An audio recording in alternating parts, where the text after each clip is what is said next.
आज 31 डिसेंबर. अवघ्या काही तासातच 1 जानेवारी 2026 येणार आहे, म्हणजेच नवीन वर्ष सुरू होणार आहे. महाराष्ट्रात याच नवीन वर्षाचं स्वागत करण्यासाठी राज्य सरकारनं एक महत्त्वाचा आणि मोठा निर्णय घेतलाय. नवीन वर्षाच्या स्वागतासाठी होणारे उत्सव यावेळी जास्त काळ चालवण्याची शक्यता आहे. राज्य सरकारनं हॉटेल्स, रेस्टॉरंट, पब आणि बार 31 डिसेंबर पासून 1 जानेवारी रोजी सकाळी 5 वाजेपर्यंत खुले ठेवण्याची परवानगी दिली आहे. नवीन वर्षाच्या पूर्वसंध्येला होणाऱ्या उत्सवाच्या पार्श्वभूमीवर हा निर्णय घेण्यात आलाय. सरकारी सूत्रांनी दिलेल्या माहितीनुसार गृह विभागानं मंगळवारी रात्री उशिरा या संदर्भात कायमस्वरूपी आदेश जाहीर केलाय.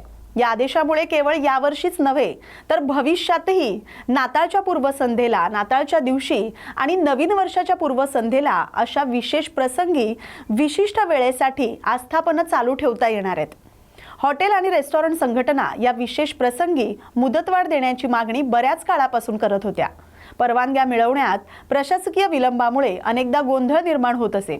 आता कायमस्वरूपी आदेश लागू झाल्यामुळे दरवर्षी स्वतंत्र मंजुरी घेण्याची आवश्यकता नाही. रात्री उशिरा चालणाऱ्या कामकाजासाठी सूट कठोर अटींच्या अधीन आहे.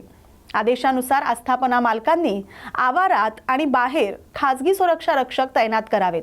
कायदा आणि सुव्यवस्थेच्या कोणत्याही घटनेची संपूर्ण जबाबदारी ही परवानाधारक किंवा मालकाची असणार आहे.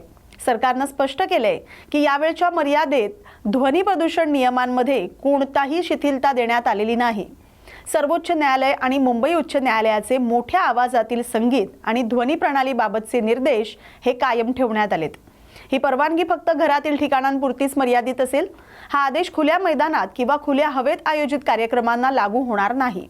शिवाय मुख्यमंत्री देवेंद्र फडणवीस यांच्या नेतृत्वाखालील गृह विभागानं पोलिसांना नवीन वर्षाच्या पूर्वसंध्येला अतिरिक्त दक्षता घेण्याचं आणि कायदा आणि सुव्यवस्थे काटेकोरपणे राखण्याचे निर्देश दिलेत.